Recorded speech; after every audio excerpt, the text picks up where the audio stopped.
So OpenAI just launched something huge, a full-on browser called ChatGPT Atlas. This is not just another browser like Chrome. This one actually thinks and works with you. So just imagine your browser not only opening websites, but actually understanding them, summarizing them, comparing prices, and even filling out forms for you. And you can do this all without leaving the tab. In this video, I'll walk you through what ChatGPT Atlas is, key features, and a hands-on demo. And I'll also talk about if it's actually worth switching to. So stick around. Atlas is OpenAI's brand new AI-powered browser, and it's currently available for Mac OS. So Windows, iOS, and Android users, just be patient, they're coming to you very soon. However, unlike Safari or Chrome, Atlas has ChatGPT built into the browser itself, and not just as a plugin, but at the core of it.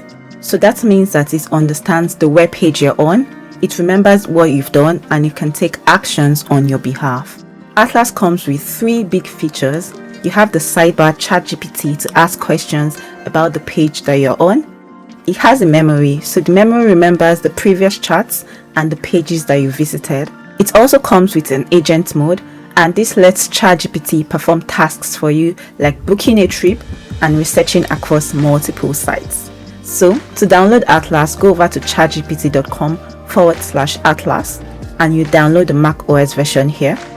Install it on your system and sign in with your ChatGPT account. So let's open Atlas and see it in action.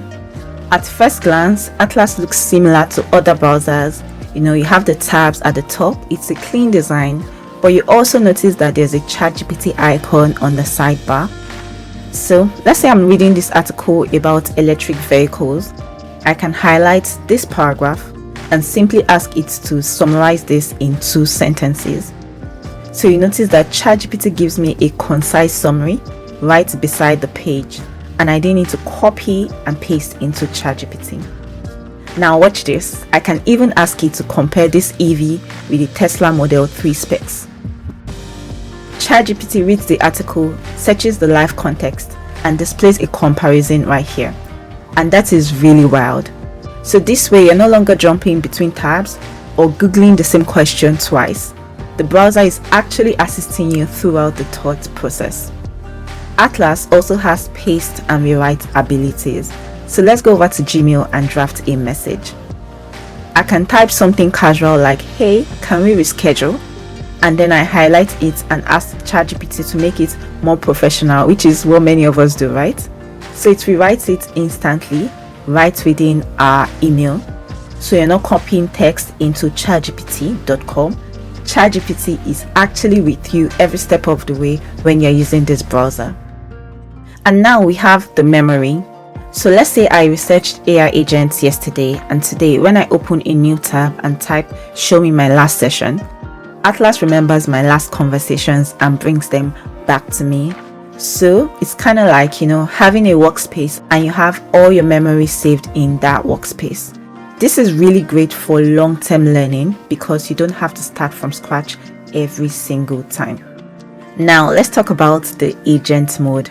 This is the part that I'm sure many of us are curious about. This feature is currently limited to some users, but here's what it can actually do. ChatGPT Atlas can take actions inside your browser, and that means that if you ask it, say, "find a flight from London to Paris next weekend," and compare prices under £150, Atlas can actually browse multiple sites, collect the data, and present it neatly. So basically, you have an assistant that does all the work for you. Alright, so let's talk about the pros and cons of ChatGPT Atlas. What works and what doesn't work. For me, I like ChatGPT Atlas because it has some extra features, right? The first thing is I have the ChatGPT integration directly when I'm browsing, and I really love that. The memory feature also makes it feel very personal to me and productive. So when I'm browsing for a context of a thing, a very particular thing, I don't have to start from scratch every single time. The memory is saved up for me. And this Atlas is also perfect for researchers, content creators, developers. When you use the Atlas browser, you can get a whole lot from it. And let's talk about the cons. In terms of cons, The downside is it's available in macOS right now, and that can be very disappointing for other users. Another con is some users could find the memory invasive. You may not want it to remember every single thing you've done, so in that case you can always disable it. You have full control when you're using ChatGPT Atlas. You can view, you can edit, and you can delete what Atlas remembers.